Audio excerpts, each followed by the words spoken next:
Welcome to another week of Good Teams Win, Great Teams Cover. And we're here to talk about week 14 and review all the fun games in the NFL this weekend. It's just two of us. Paul's at the pub again. So me and Byron are stepping up, thinking about the show more than the pints. And how are you, Byron? How's everything going? And week 14 nearly the books. We've got Monday Night Football, but fun week. How do you think it went? It was some good games. Dallas lost, unfortunately, and that's probably the end of the playoff season. Indy, I think I've had a better week than Indianapolis, I guess is what I'll say. No, some fun games, though, and some really big storylines coming out of it. So, yeah.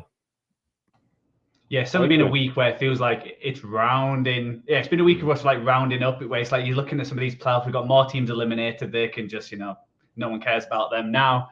And there's definitely some interesting stories to come up with the games in week 15. But let's chat about week 14 in the main game. And there's only one place really to go. The best, the funniest game in the snow in Buffalo.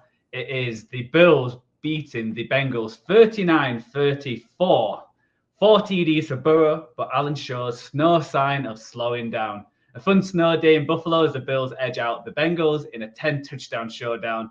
A Benford pick six, proving the distance in a very fun back and forth battle. Yeah, Byron, like I said, this is probably the most exciting game, back and forth. It looked like the Bengals, it felt most of the game, they had this game under control, and it seemed like that's where the game was going to go, and we were going to be talking about a completely different storyline. But it flipped, like you wrote in the headline with that Benford pick six. What do you think of game as a whole, and what's your takes from this game? Yeah, I think it was a really fun game. I'm not going to say like game of the year or anything, but exactly kind of what you want from a Josh Allen, Joe Burrow, snow day in Buffalo. Both teams playing for something in the playoff race, maybe.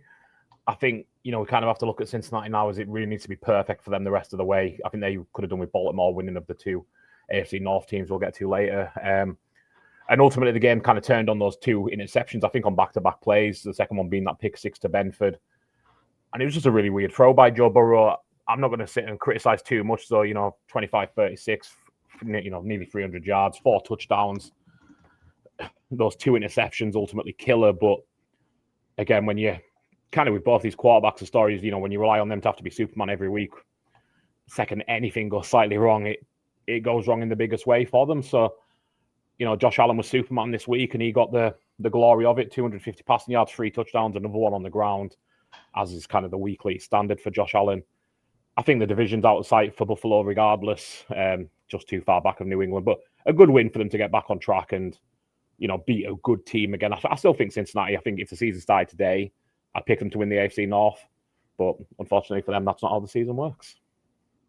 Yeah, I definitely feel like, I don't know if it's a good thing or a bad thing, where I'm glad that we don't going to have that discussion like, are the Bengals going to come back? The Bengals are going to win out. And then the last game, and then it going wrong because ultimately this defense is just not good enough. They've had a few weeks playing well, but been some crazy stat. They've been like 8 and 9 shootouts, like over 30 points or 40 points each, and they've only won one of them. And it's just it just says it all. Even with Joe Burrow there, if you concede 39 points, there's not much you're going to do. Because how they started, they went touchdown, punt was basically their 4 possessions in the first half, and I think they were having their way with this Buffalo team, who started it slowly. There's a few key moments in the game. There was obviously the pass to Shakir by Josh Allen in the first half when they were 14-3 down, where somehow he escaped, running around, always buys that extra time. I always love the fake arm punt that everyone always falls for. But that was an incredible throw to Shakir on 4th down. I think that just kept them in the game. But still on, and Bengals scored again. You ever said the James Cook fumble where he nearly fumbled it out the end zone, and it was like, and then a few plays later he fumbles it again, and then the Bengals march down the field and get that 10-point lead. And at that point, going in the 4th quarter, because they went on 12 play 80 yards, took 7 minutes at the time, winning by 10. I was like, oh, this is going to be a bit nasty for the Bills, and it is going to be one of them years where the Chiefs, Bills, and Ravens could they all miss out and be a completely crazy AFC. Obviously, Josh Allen does Josh Allen things. We talked about this in the preview, that when the games matter, when it's this kind of weather, there's not many quarterbacks who is as good as him running. I think it's like having that body where you could see players slipping and not able to get the footing, where you're chasing after someone like Josh Allen, where he had that huge lane, that huge touchdown. And then, like I said, the interception, it was basically, 2 for us, 2 interceptions. Obviously huge. The first one went for pick 6, and just getting the second one again and getting that touchdown to take an 11-point lead, basically flipping it on its head. And was, it was massive. And because you always felt the Bengals could score touchdowns whenever they wanted. Higgins had that incredible one-handed catch, and he had a great touchdown before that as well. So you see the talent, you see everything with this Bengals. Just need to start that defense, which we say every year, but it's going to be a weird off-season for them. And the Bills just need to keep doing what they're doing, just, rely on Josh Allen and just make them big plays on defense. And like I said, I don't think they'll catch up, but if it is going to be in Denver or New England where the playoffs run through, it feels like the weather's going to be similar to what it would have been in Buffalo. So I think that advantage is they don't lose that kind of advantage. It's not like they're going to be like down in Miami or somewhere like that where they want to play in that not in great weather and what's that. They're still going to have that advantage of having Josh Allen. But so that'll be fun when they play the Patriots again this year to see what they've learned from that. But they go to 9-4, Bengals 4-9. So the Steelers are 7-6. So the Bengals only got 8-9. Yeah, you would need probably this to lose out, and the Ravens to lose quite a few. And the Ravens got a tough schedule, but I mean, it's possible, but I think it's I think ESPN have it at 3%, and that feels about right. It's almost certainly not going to happen for them. But no, that's how it is for the Bengals. You never draft well on defense, you never invest on defense. Trey Hendrickson's sat out basically the second half of the season. Well, them's the breaks, isn't it? Another year wasted. Exactly. 100%. And the Bills, the game's coming up. They've got the Patriots next, Browns, Eagles, Jets. So you expect at least 2 wins from there, and they should maybe get a third one in as well. So they'll be at 12s, and they should be fairly high up in the seeding. But the AFC's got some really fun, interesting teams in that wild card, which we'll also talk about. So so it's turned out to be a really fun playoff matchup. It feels like both sides, and the Bills are still. It feels like, is this their year now with what's happening with the Chiefs, which we'll get onto, that they don't have to go through Mahomes. They just need to make that playoffs, and is it Josh Allen time? It's and I bet the Ravens are thinking the same thing, but they struggling as well. So anything else on this game, Byron, before we move on to our main games? No. Grant. Cool. Right, let's talk about spotlight and takeaways. We'll let you go first. Yeah, so my game was the Packers 28, Bears 21. Nixon picks on Caleb to take Green Bay top of the pile. A hotly contested North battle ends with Caleb throwing a pick and Green Bay celebrating. With the rematch on the horizon, who is division favourite? The bookies have it very strongly. Green Bay are now division favourites. I thought this was a really good game. I thought Caleb Williams, by and large, played really well. I love the call that lost the game. I never like to judge on the results. I like to judge kind of the process more so. I know me and Paul have kind of had disagreements about Dan Campbell over the years and that kind of thing where I'll always back him for doing it because that's what he does. I'm not going to criticize someone for failing. I thought the call was great. I thought the throw was appalling. On 4th and 1, I think you can absolutely do it. You can try and not kill the game, but like secure the win, the tie there, go to overtime. And the throw was just so poor by Caleb Williams. He'd had a good game. Jordan Love obviously threw the interception early on in the game, but ultimately, if you're going to make a brain fart mistake, do it early in the game and you've got time to get your way out of it. I don't think it's terminal for Chicago by any means.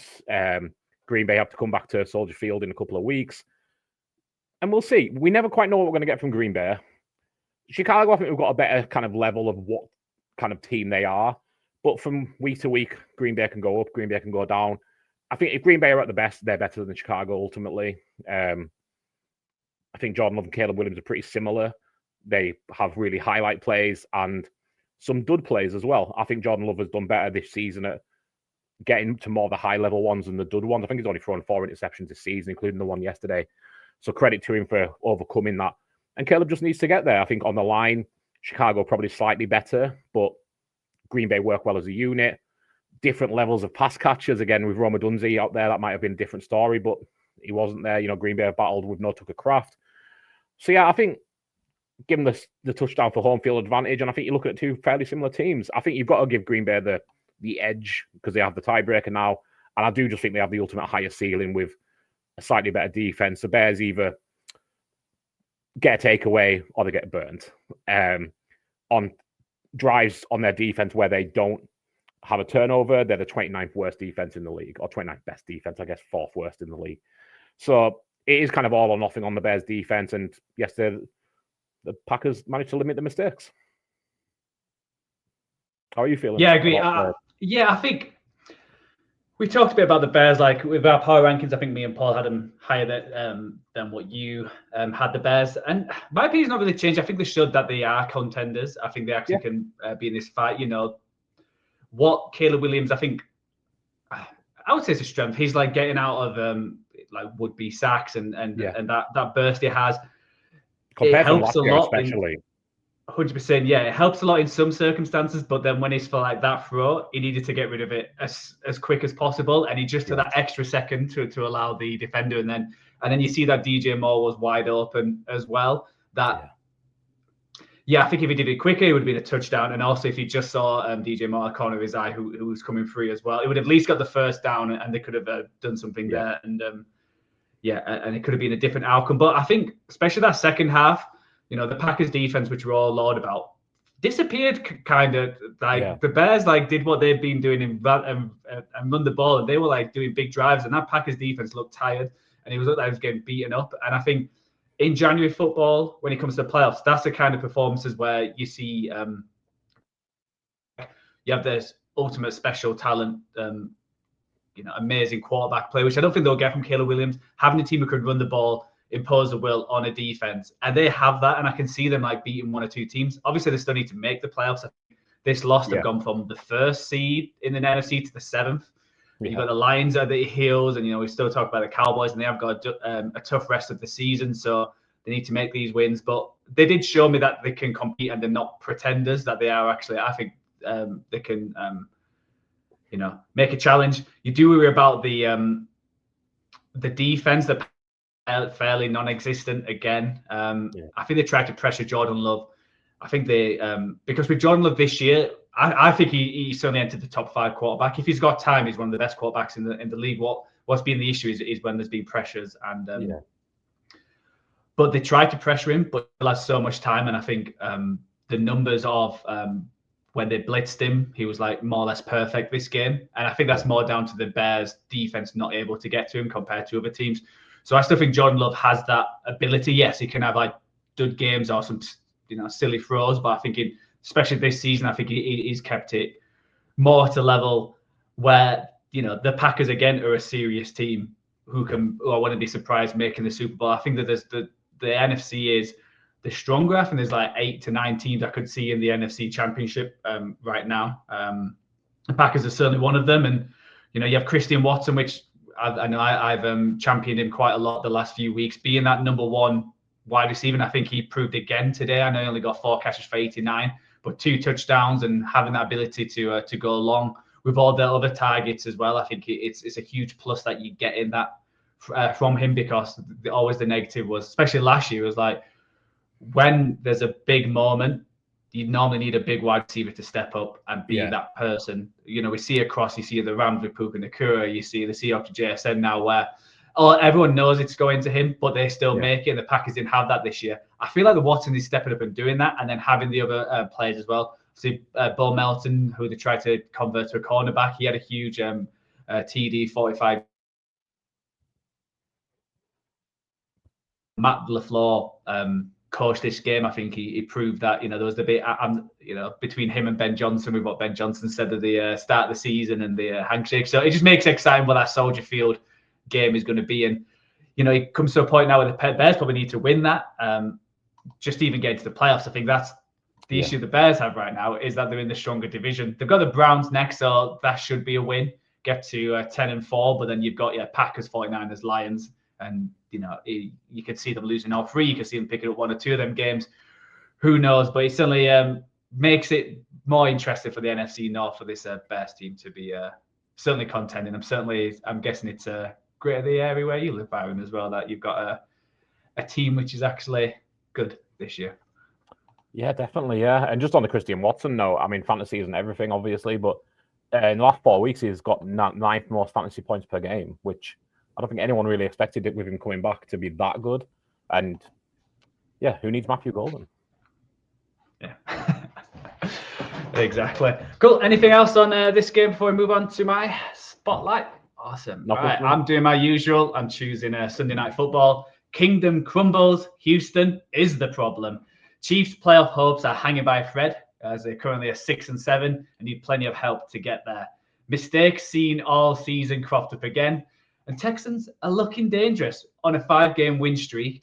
And this game, I think the Texans defense is clearly the number one defense. I think it's close. I think the Broncos are not too far behind, but I think they're clearly the number one. Like this Texans team defense is winning games. They just need their offense to be average, which I think right now they didn't have that at the start of the season. The last few weeks, this 5-week win streak they've been on, I think that the offense has been good enough.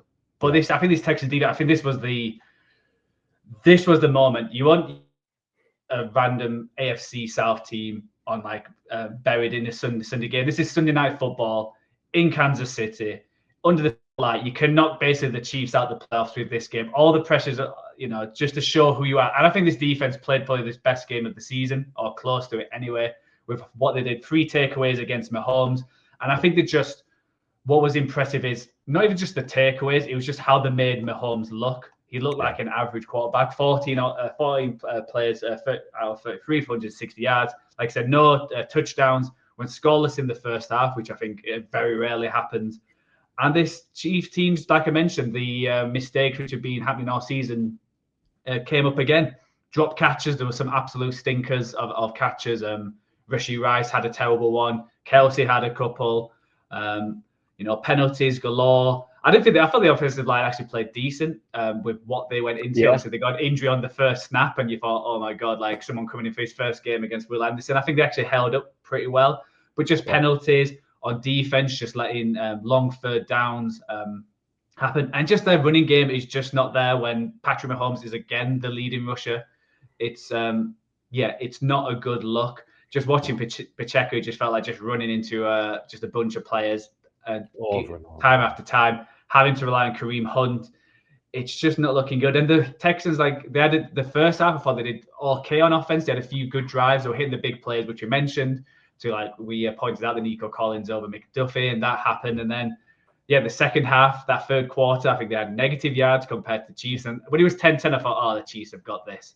Yeah, and then, happen again. Yeah, I'll throw it over to you because I think the biggest point of the game was that 4th down on their own. I think it was their own 33-yard, 4th and 1. Yeah. And Andy Reid said, let's go for it. After his defense has been absolutely destroying this Texans offense, I thought this was a terrible mistake. Punt it, let your defense do what they've been doing. Chris Jones was having one of his monster games. And then you get the ball back, probably in a similar position with your downs. I feel like just the whole being 6-6 at that point, needing a spark before let's go for it. And it's funny that the play before, Mahomes nearly got tackled by Al-Shahir and he managed to get away from him and get them 9 yards. Yeah. Which technically that missed tackle probably helped the Texans win this game. Because if he just got tackled, then they would have punted it. So what did you think of the decision and just the Chiefs overall? Again, I'm normally all for aggressiveness. I didn't mind it, truthfully. I thought it's one where you could go either way on it. And to be fair, the Texans punted on that drive. So, the Texans didn't score on the drive and kill the game. The Travis Kelce interception is what killed the game. And that was the next drive for the Chiefs.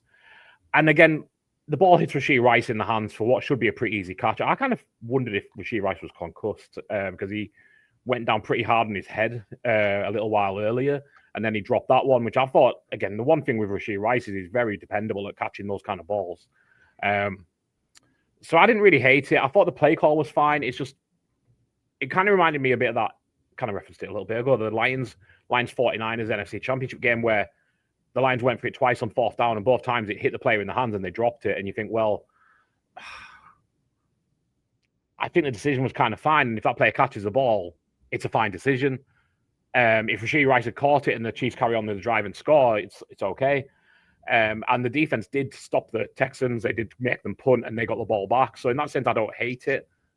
But so I would say, so there were those two. So it was the one before that where it was 10-10, where they went down on the on 31 when he was 10-10. And sorry, I was thinking of the Rice one, obviously. The one after. Yes, the Rice one was a drop. I think the other one went to Rice, but it wasn't like it was just a bad. I think it was a good play. I think there was someone open Mahomes' first read, but I think the Texans stuffed it out where it was 4th and 1, and that's when the Texans went down and scored the touchdown to make it 17-10. I think that was the bad decision being 10-10. Yeah, that was the one I disagreed with more because the Texans hadn't scored.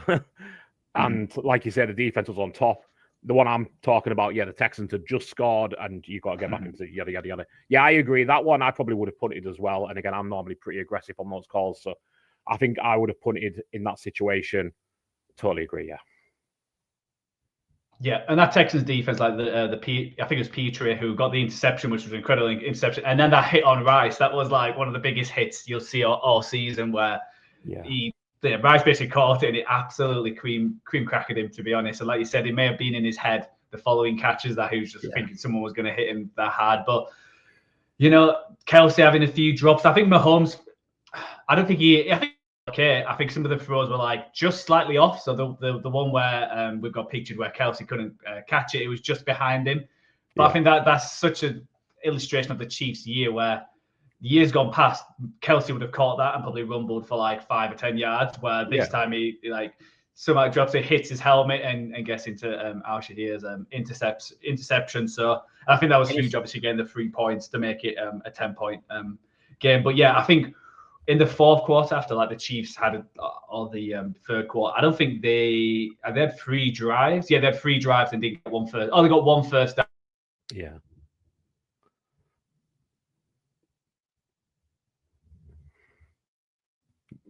Your audio's cut out, Joe. Yeah, sorry about that. My headphones decided to die. What was saying? They had 1, 2, 3, 4, 5 drives in the 4th quarter and didn't get one first down until the last one, which was basically garbage time. So that's just how that Texans defense is. And like I said, I thought Stroud had a good game. That pass to who was it to now? To Higgins, where Chris Jones looked like he was going to sack him. I think it was 10-10. They just got the ball back. It was 3rd down.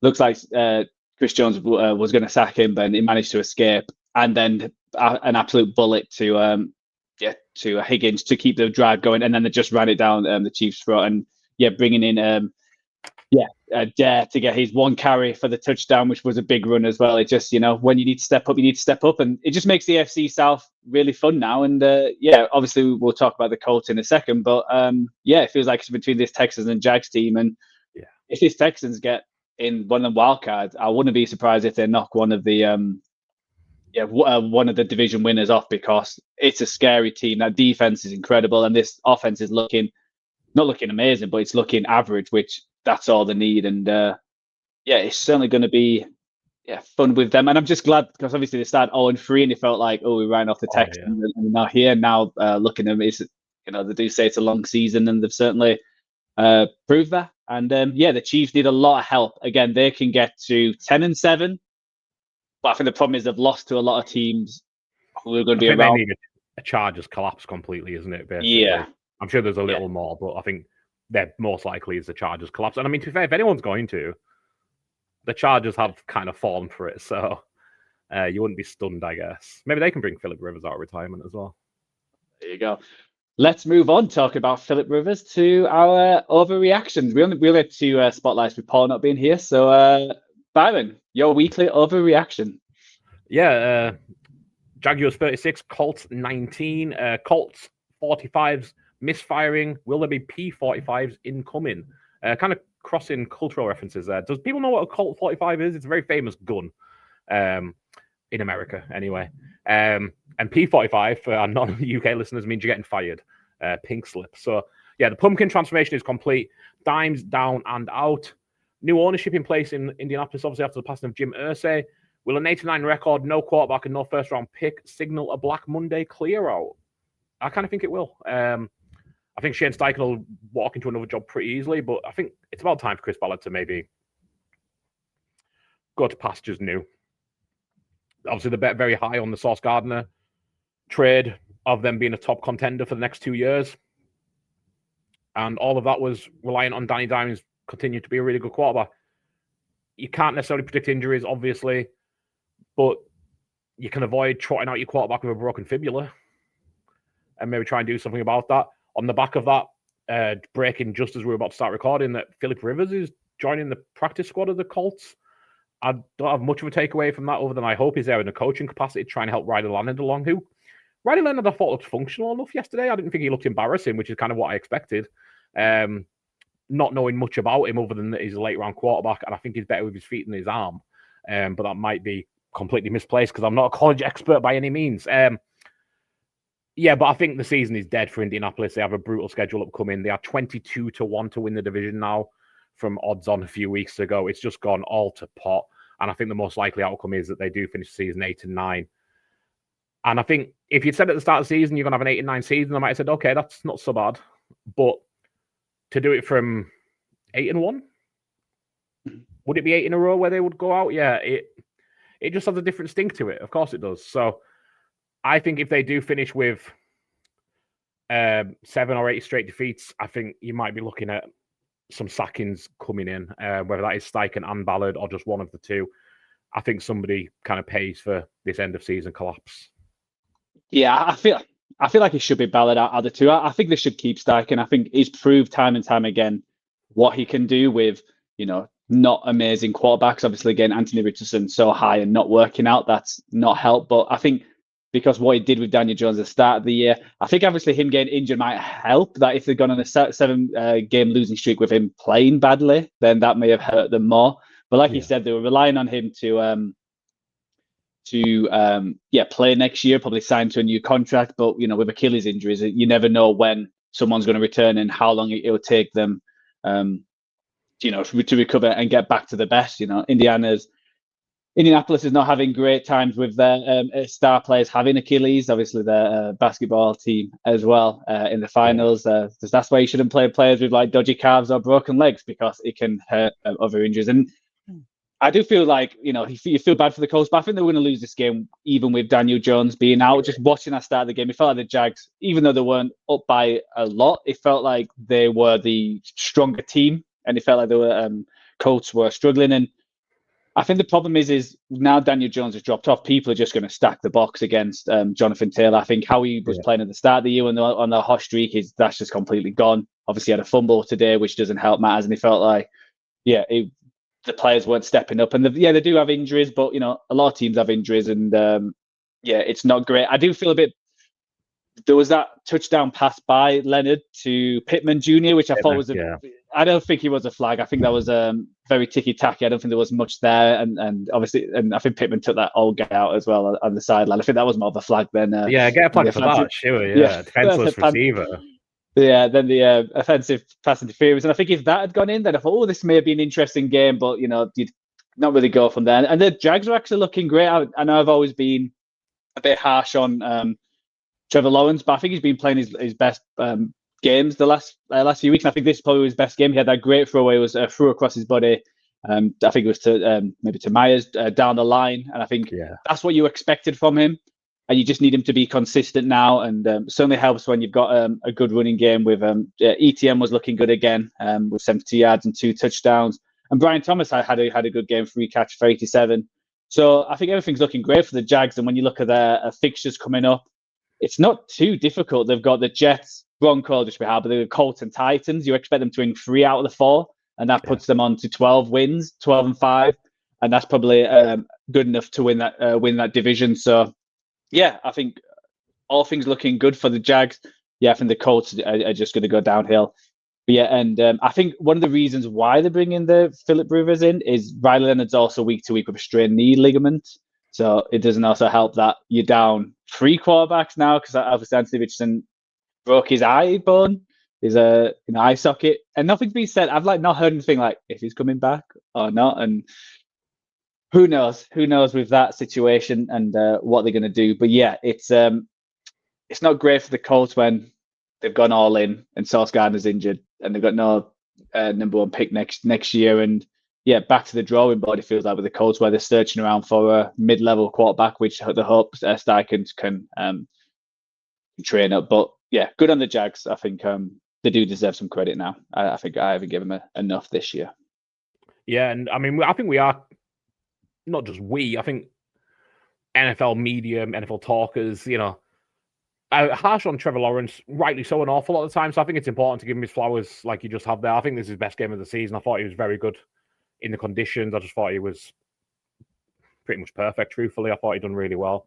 And yeah, Anthony Richardson, heard nothing about it. And I think this is the first time a player's actually been ruled out with the same designation as what the injury becomes. IR. He hurt his eye. He says IR. We'd probably move on to a different overreaction now. Yeah, let's move on after that one. Cool. My overreaction. The NFL riddle. When is a catch? Not a catch.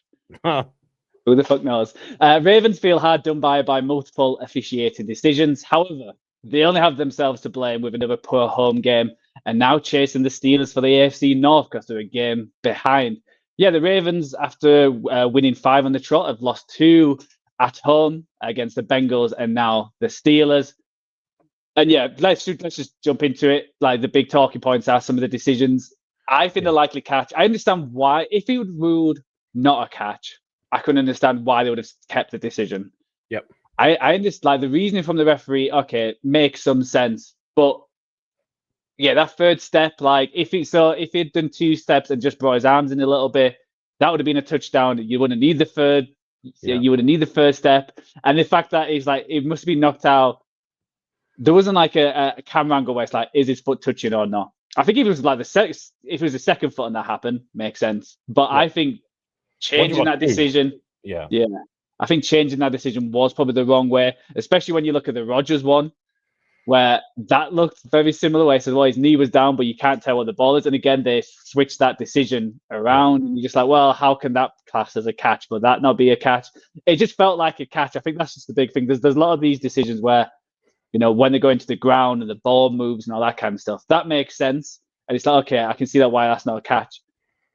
But this one just looked like a catch. So I was a bit confused why it got taken away, especially when he was given the first way. But like I said in the headline, the Ravens have got themselves to blame. That was on first down. They had a good second down. I think they were 3rd and 1, 3rd and 2. And they just called up a horrible play. In the shotgun, they give it to Derrick Henry. Again, why are you doing shotgun when you just self out and you get absolutely blown up straight away? It was one of them where I think Lamar was deciding to keep it or not, but whichever decision he was going to make, they were going to get blown off. And then, and then they don't pass it to Mark Andrews, which was a tough run. It's just not looking a good team. I keep waiting for them to be a good team, and the offense is just not showing much. Yes, they ran quite, like, they actually had a good rushing game, 217, 5.5, more or less 5.5 average, but he still doesn't feel like they're dominating games, even with them scores. And we talked about the defense has been looking good the last few weeks. This Steelers team came into this like that offense looks terrible, and you bring out the facts like the 20+ yards, receptions, and all the facts, and that's all this week. But Rodgers looked, that's probably his best game this year. And they were just, throwing some dimes. Metcalf went for 148 yards. There was that pass to Jalen Warren where there was literally nobody there. Yeah. Like, that can't happen against your rivals. And it feels like the Ravens do this against the Steelers. There was a reason I went the Steelers in terms of the ATS against the spread, just because it felt like a Tomlin kind of game to win. It feels like they always beat the Ravens. I think he's got the most wins against Harbaugh than any other coach has against another coach since the millennium. Which makes sense because they've been around quite a lot. But he feels like he's got something against Lamar. But then it's just like, why the Ravens not got that second plan? And like, the offense didn't play amazing. The defense didn't play amazing. And they only got themselves to blame. I know that, like I said, the officiating with the 2 catches and also the field goal, which got they got flagged, and then the Steelers scored a touchdown. But even if the Ravens got that touchdown, I wouldn't have been surprised if the Steelers went up and scored and got some points against them. So, yeah, the Ravens have themselves to blame, and I don't think they're seeing the playoffs, because you look at the Ravens schedule versus the Steelers. The Ravens have got the Bengals, who they've just lost to away. They've got the Patriots, Packers, and Steelers again. They could easily lose 3 of them games. They could lose all 4. Best like 2-2. It feels like, well, they could go 4-0. It's the Ravens, but 2-2 is only getting you to 7-9, while the Steelers have got the Dolphins, Lions, Browns, Ravens. So you expect at least one win there against the Browns, and then I can see them beating the Dolphins and beating this Ravens team again. It's just not a great division.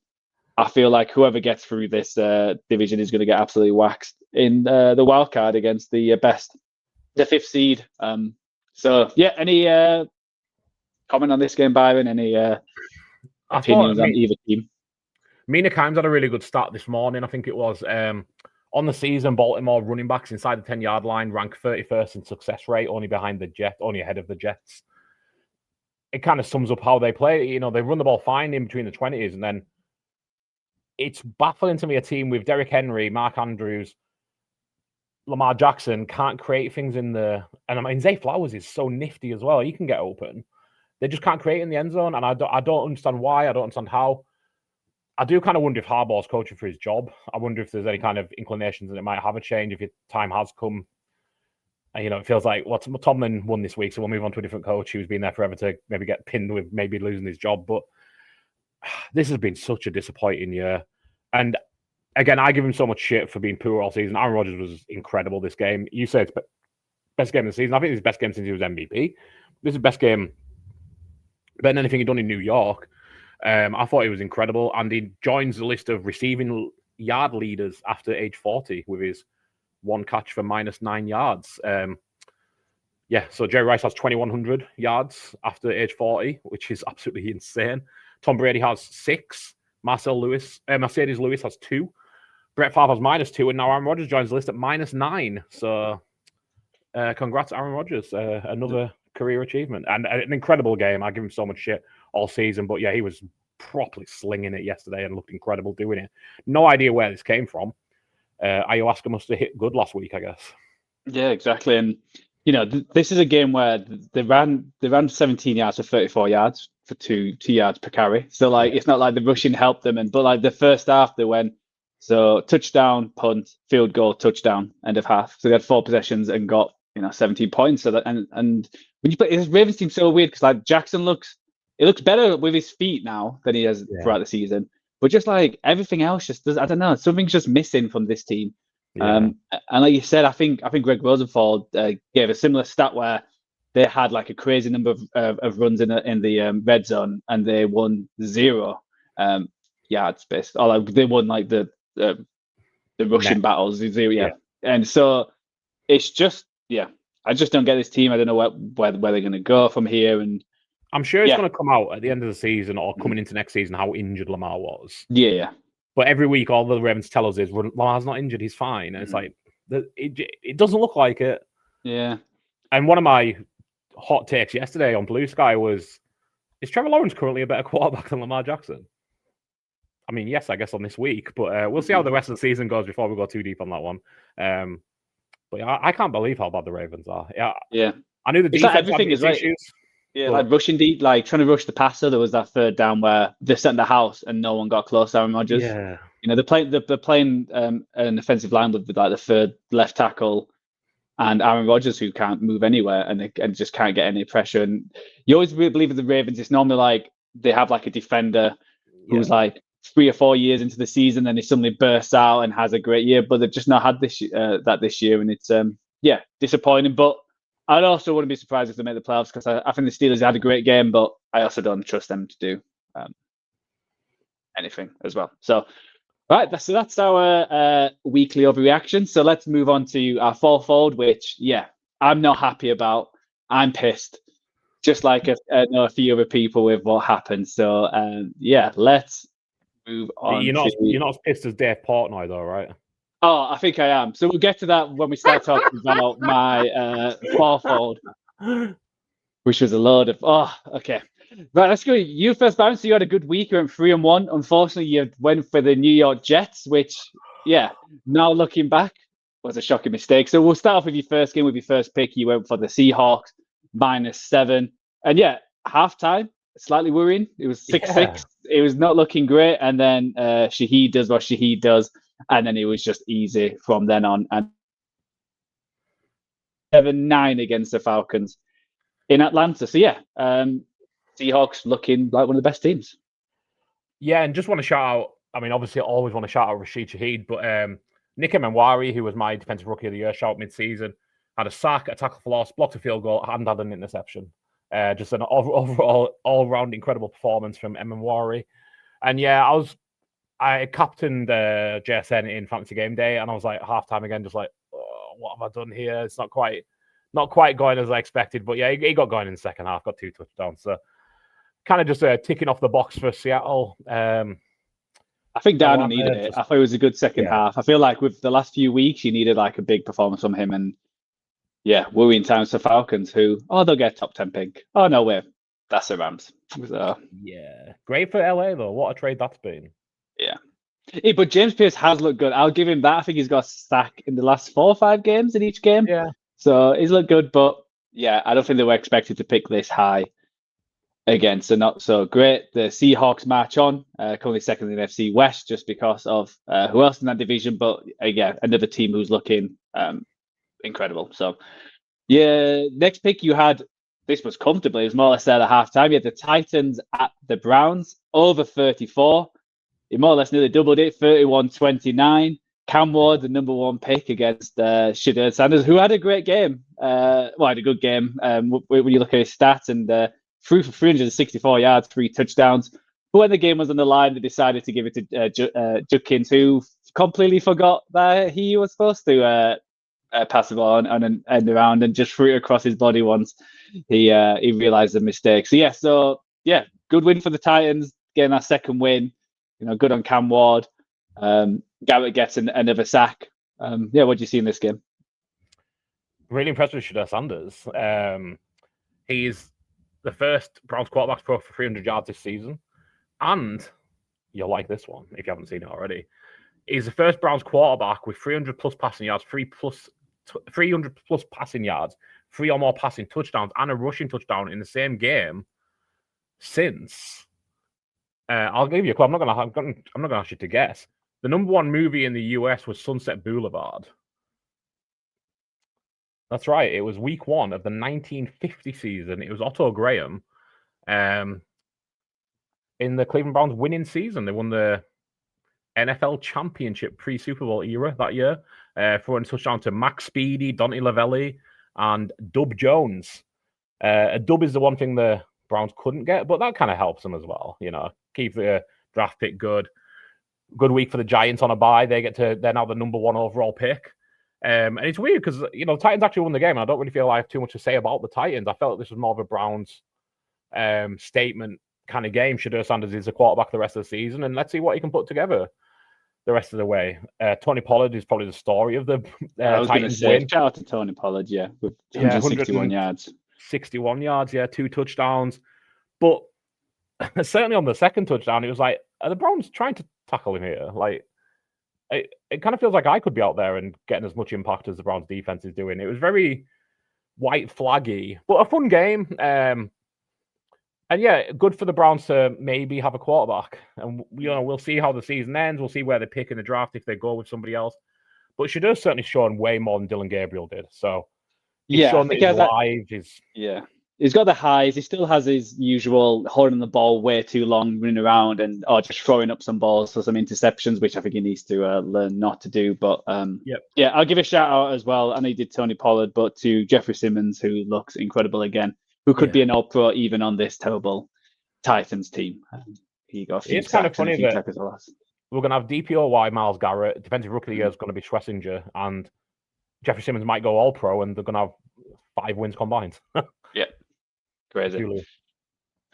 So the one you did lose, the Jets, you had Jets +3. This was more or less done within, it felt like a couple of minutes that the Miami. There was the stat where the Dolphins, I think Tua hasn't won when it's below a certain, a certain degree Fahrenheit, and he managed to get that dub because the Dolphins ran away 34-10. Big game for Achan, but before he got injured, and Wright had a good game as well. And this Dolphins team's looking good, 6-7. They've got the Steelers next. Obviously, the issue is there's a lot of teams around them who have picked up wins. They're still 2 games behind the playoffs, but I feel like McDaniels saved his job. And they're actually looking like a team who wants to play for him, where start of the year, it felt like no one wanted to play for him. So Byron. And the Jets, it didn't help, obviously, Tyrod going out after the first quarter. And again, the third quarterback who who I never heard of before. I mean, I had heard of him, but I've never seen him play. I mean, and yeah, I think Tua's temperature thing was probably around 34, and that's how many points he put up in a win. Very comfortable. Dominated the rushing game, nearly 250 yards on the ground for the Dolphins. Jets just couldn't slow them down, couldn't stop them. Bad pick.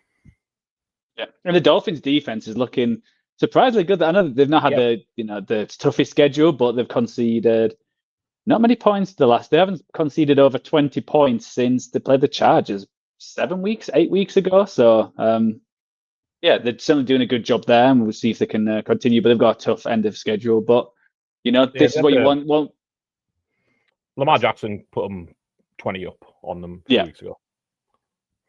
Oh yeah, I was looking the wrong way around. Do apologize. But yeah, that was the last 4 weeks, good game. the last 4 weeks they've 13, 17, and 10. So they've been looking good, and we'll see where they're going from here. And then finally you had the under in the Texans, the Chiefs under 42, which comfortably hit. We went to Paul. Yeah, I said 2-2 is pretty good for Paul these last few weeks. So he had the under in the Steelers and Ravens, which didn't hit. He had the Jags, which we've talked about, who were not favourites in this game. Underdog for some reason. They comfortably won. He had the Browns at -4, but as we've just mentioned, they lost to the Titans. And his final game was the Rams against the Cardinals over 47.5. Fairly comfortable. The Rams more or less got it on themselves. They got 45 points, 45-17. Puka looking incredible. Stafford looking incredible. And when Jimmy G's playing in the fourth quarter, this is been a great game for the Rams. It basically, and we may as well piggyback onto my first pick, which was the Rams -8. Yeah, comfortable. And like we said, the Rams had something to prove after that shot. The upset against the Panthers, and they came out and certainly showed it. And yeah, I do worry for this Cardinals staff, where start of the year they lost a lot of close ones, and you thought they were 2-0 when you think about how the season started. And then since then they've lost. What's their record now? They are 3-10, so they've lost 10 out of the last 11. Yeah, 1-10. And the problem is, I think the last few games have been absolutely getting the doors blown off, especially in division. So I do worry about that coaching staff. And but Rams looking like 1 or 2. I think still the best team. Defense look great. Puka Nacua making incredible catches, and just all and the running backs look good as well. Blake Corum had a good game as well. Yeah. Well, I think that's it. If Blake Corum shining and you're seeing Jimmy G, then it's probably a good day for the LA Rams. Yeah. And I kind of agree. Like, again, Gannon's a defensive coach. And if the defense can't stand up at all, what are you bringing to the party? Yeah. Next one I had Saints Bucks over 42.5. This it started off really well, and then it went really quiet, and then at the end, Tyler Shough proved to be the man.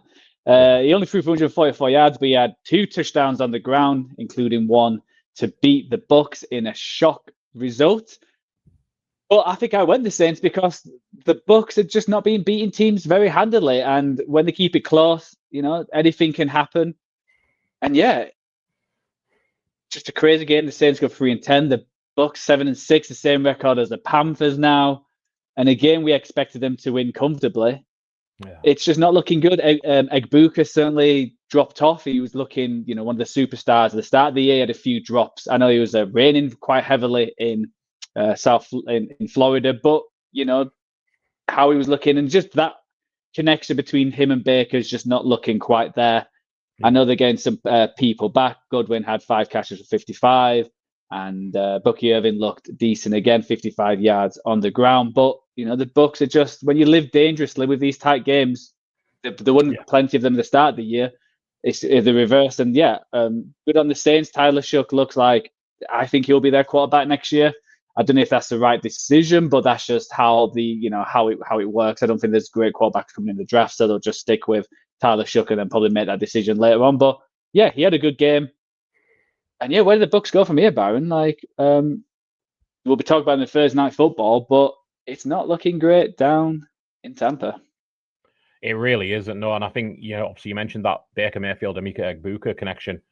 Egbuka was 2-9. He didn't just have 2 for 15. He had 9 targets and he only catches 2 of them. I think, if I remember rightly, going into this game, the last 6 weeks of the season, Egbuka's had the highest percentage of uncatchable balls going his way. I don't know quite what's gone wrong between him and Baker Mayfield this second half of the season, because first half of the season, it's like, oh my God, this is the best wide receiver in football, being a slightly hyperbolic. And it's just completely fell off for him.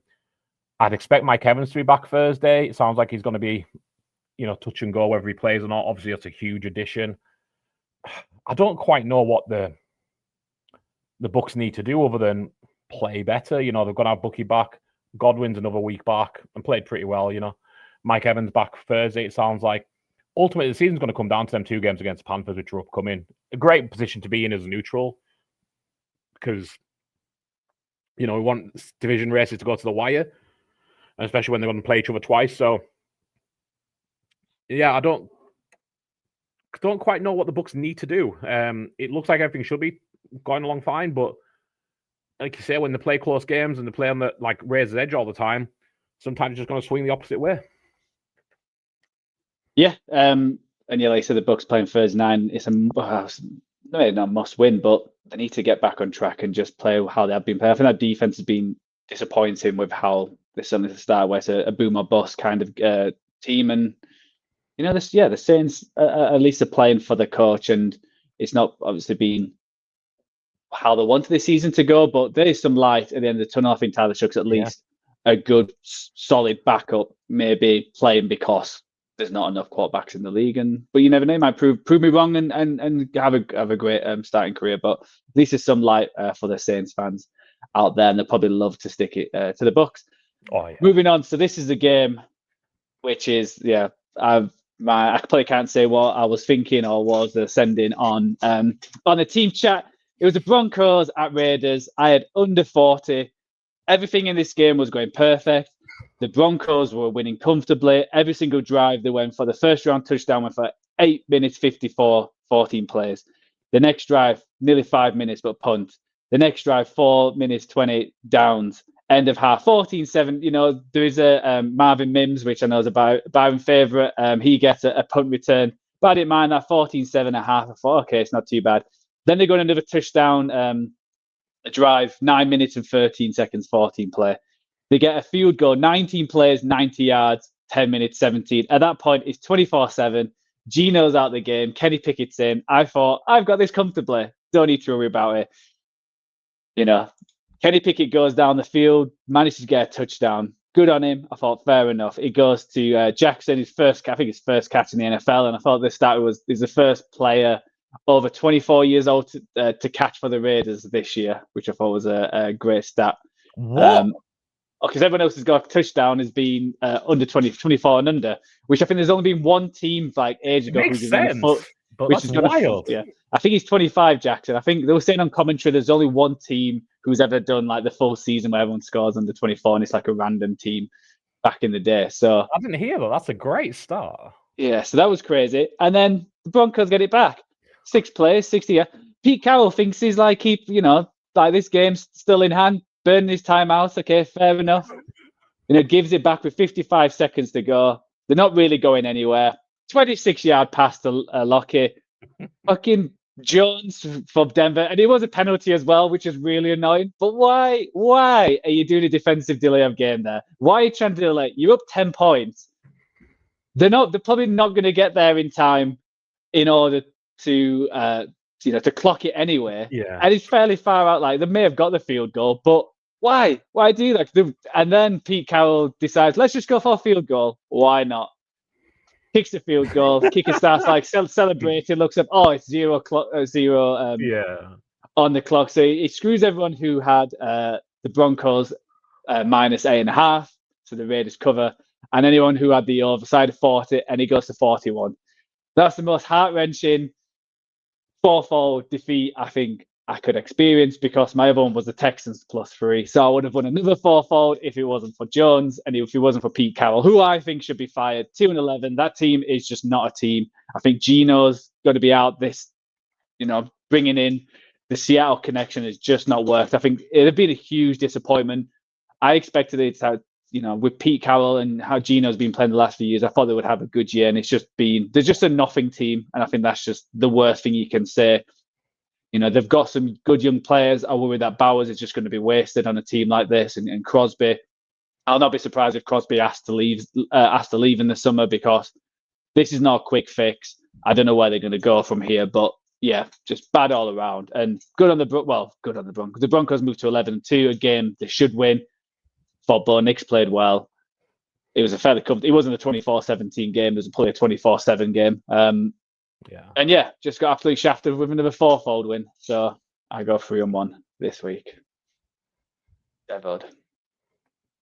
And I couldn't agree more that they need to fire Pete Carroll, because they have to be taking a rookie quarterback surely at the top of the draft. Mm-hmm.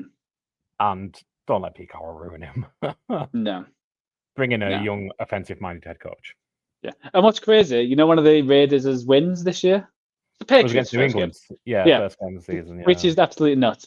We've had the Patriots. Our guest this week, Adam Martin from the franchise tag. He went 1-3.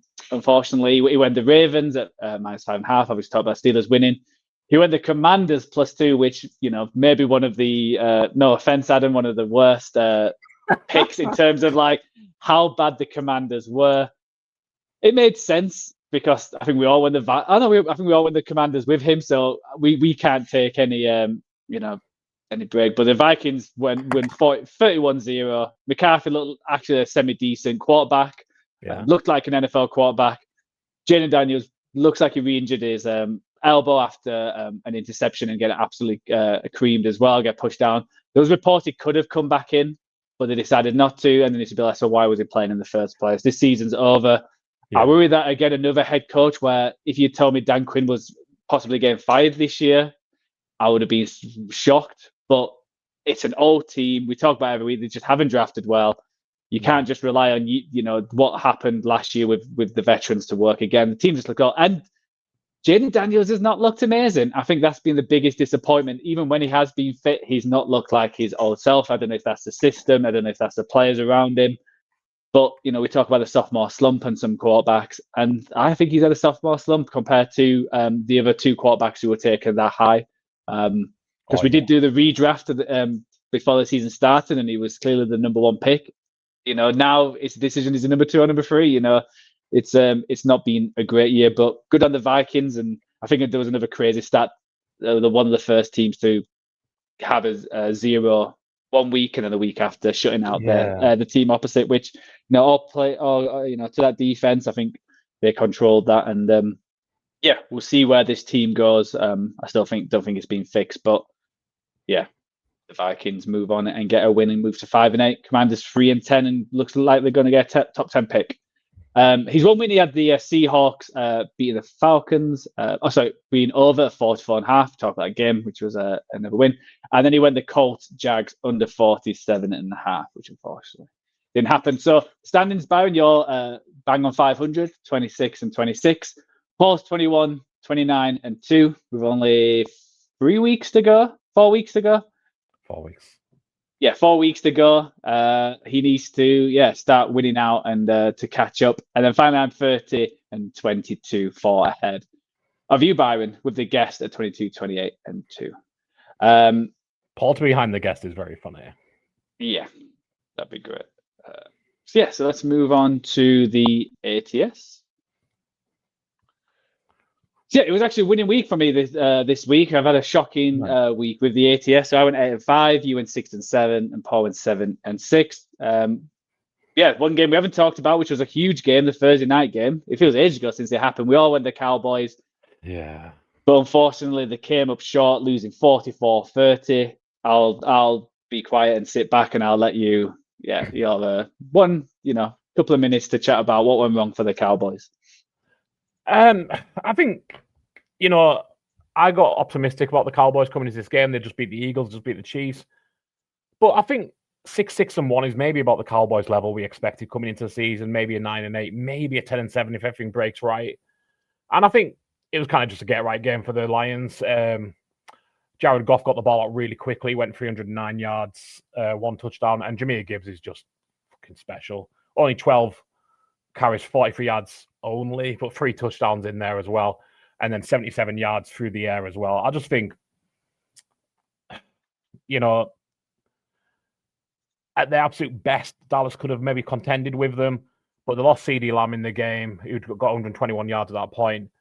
George Pickens had a kind of, everyone's rushed to judgment on it because George Pickens, and he keeps himself in the spotlight by not putting full effort in when the cameras are on, and Richard Sherman called him out for it. He bounced back at Richard Sherman, which kind of took the attention away from the game in the following days. But I just think, the Lions are maybe not the elite team we expected, but I think overall they're a better team than Dallas.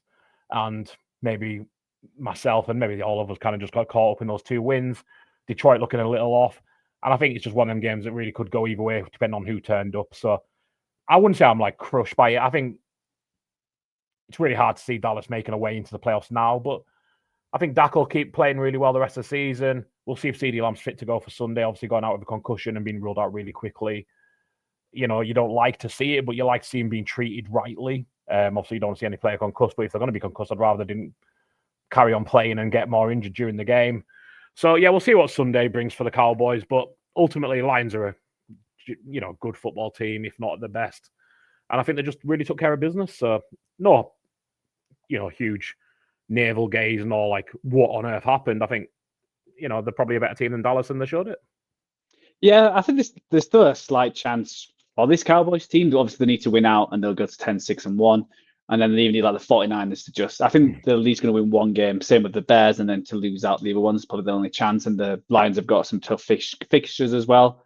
Yeah. So there's still that slight hope, but you need a lot to help out. And it might be the season done. And just George Pickens, if you're going to slate Sherman, maybe get your facts right. All pro in 49ers and go to the Super Bowl as well. Maybe before slagging him off. 2 things that George Pickens has yet to do, right? Yeah, exactly. We all went Seahawks, we got right. We all went Bears, which were wrong. Me and you went the Bengals. Paul went the Bills. He went the Vikings, and we went the Commanders. I said not great for us. All went the Jets again. Another shocking one. Me and Paul went the Saints. Went there. We all went the Jags. I was the only one who went the Steelers. We all got boned on the Broncos. All on the Packers, which win. All on the Rams, and all on the Texans. I think that's all the games we've talked about. So that's the ATS. Paul's winning that with 104 to you. You're 93 and I'm 87. And I just say, because I know Paul will point this out, we didn't actually update the fourfold. Paul's actually joint with the guests. He's 23, 31 and 2 with the guests. You're 29 and 27, and I'm 33 and 23. So you're actually 6 ahead of Paul. So he's got more to catch up on. Just before I get that, because I'll wait for the messages afterwards. That he's actually we'll probably get the message anyway, and then 20 minutes later, get one saying, "Oh wait, I've just caught up." Yeah, exactly. Right, let's move on to Fantasy Game Day, and we'll talk about the winner. As always, if you're in the UK, sign up to Fantasy Game Day app. Use the promo cover to get our great offer. It's a great app. We all play it by sending our picks to Paul, who's in the UK. And it's such a fun way to play. And the guys are great over there as well. And the winning team this week, the Rain Kings, had 214.26 points. And he had a great team, to be honest. I think all of them hit. He had JSN as the captain, as Byron mentioned. He had 56.2 points. Jordan Love with 19. Harvey, 22. Chase Brown, 18.5. Watson, more or less 25. Wilson, who had another monster game for the Cardinals, at 37.2. Travis Etienne, 15.2. And Pitts showing some life at the tight end at 22.2. Any big takeaways from this one, Byron? It's a strong team all around. I mean, my biggest takeaway, I think, would be make sure you listen to our Fantasy Game Day tips on a Saturday, where we had JSN as captain as a tip, we had Chase Brown as a tip, and we had Christian Watson as a tip. So all good value players, all in the winning lineup. And, if you'd listen to my Shedeur Sanders tip, you'd have an even better quarterback performance at less money. That'll be my takeaway. Carl Pitts, since Drake London's been out, has been getting so much target share from Kirk Cousins. See if it continues. Obviously, if Drake London's back this week, short week, so we will see. And obviously, the Falcons play Thursday night, so he won't be a Fantasy Game Day player this week anyway. Not on our game. Yeah, and I'll just give a shout out to Harvey for the Broncos. I think that's his, could be a breakout year with what happened game with, because obviously J.K. Dobbins out for the year. I think he had the most like success than any player ever. Something crazy like that. There was a crazy stat where just how many runs he went for.